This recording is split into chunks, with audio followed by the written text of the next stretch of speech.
So here is the Huawei Matebook 13 after several days of use. I recorded a video on this not long ago, probably about 3 or 4 days ago. I thought I'd give you guys a quick update on how it's been over the past couple of days and a few more things about it.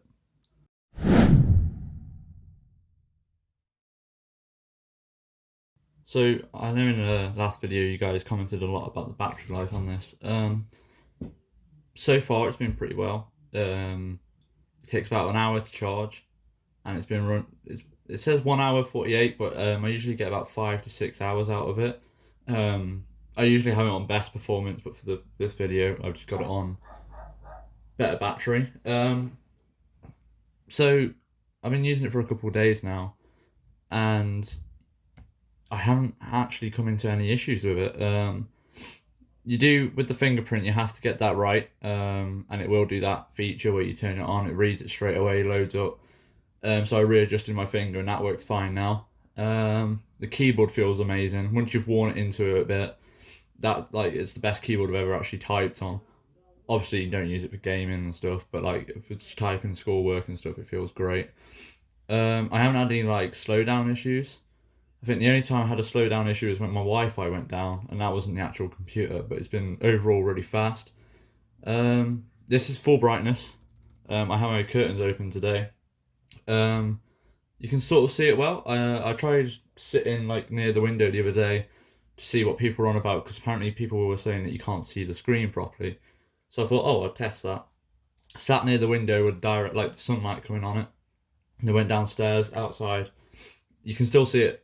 You obviously have to squint a tiny little bit, but overall you can see pretty well. I haven't had any issues. The speakers on these, absolutely amazing. They sound great, especially listening to music and watching YouTube and stuff like that. For video playback, it's amazing. I have been editing a few videos. If you look at the RX 570 video, the Samsung Tab A6 review, all of that, that's what I've edited on this, and it's been really good so far. So overall, there's been no issues. I haven't really tried the dock out yet that comes with it. The only thing I used was the USB port, and that worked fine. That was just to plug in my phone and copy some of the videos over. And the port on this is actually really fast. I have nothing to fault about it. People were saying that, oh, it's not Thunderbolt, this and that. It seems really solid. It transfers stuff really quick. I don't see anyone having any issues with that. The only thing you might not like is not having a USB port. So say if you're doing college and stuff, you can't put a USB stick in there. But you can actually on eBay, Amazon, all that, you can get a USB-C and USB stick. So it has both sides, so you can plug it into a normal laptop, into this laptop.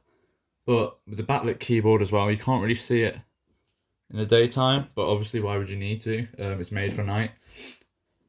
But that's really great at night as well. There's nothing to fault about that. The touchpad's been amazing. Now I've got into it. I did download Steam. If you guys would look at I think it was the Ryzen 5 3500U test video, and it has the benchmarks on Cinebench and stuff like that. That was all done on this laptop. So if you guys are going to look at that, that'll give you an idea of Cinebench scores. But for going on Google, everything, it's just snap straight there. If we look on here, one of the recent sites I've been on is this Boohoo. If you just search it in, bear in mind this is on battery saving, so normally it's snap straight on, and everything just loads really quick. Web pages. If we go to the Huawei website,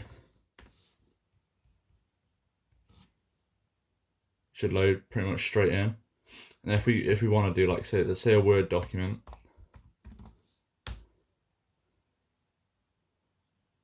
show you guys it's pretty snappy. There's nothing to fault about it. The keyboard, I can't even spell my own name because I can't really see because I'm behind the phone at the minute. But you guys can sort of hear that keyboard. It's not too loud. It wouldn't annoy anyone in class, type of thing. I don't see the ports being an issue. Obviously, we've only got the 2 USB-C ports and one's for charging, but I don't see that being an issue for most of you. If you're going to be doing heavy graphical work on this, don't go for it, because obviously it's I doubt you'd be able to do that much. But overall, it seems really solid. I haven't had any issues yet. I can't use the Huawei share. I'm hoping they do something with the NFC on the Samsung, so you can like press your Samsung onto it and it copies files. But Microsoft has that built in My Phone, so if you want pictures transfer and you just click on that, you check all your messages and stuff. So that works great. But for all of this, it's really good. And then like we got a Shotcut as well. That's what I use for the editing. That works really well. Photoshop works really well. So after a few days of use, the battery's been great, the screen's been great. I haven't actually had any issues. If you have it on your lap, the one issue is it does slide around a lot. That's probably the only downside. Like if you were sat on a train or out at a meeting or something and you haven't got anything to put the laptop on, you may have the issue where it keeps like sliding away, let's say that. But I think that's because it's the all smooth like metal all the way around. But overall, it's been really good over the past couple of days. So I think that's all I've got to say. Obviously, if you guys do have any more like questions, just drop them in the comments and I'll reply to them, like I did on the last video. So hope this helps.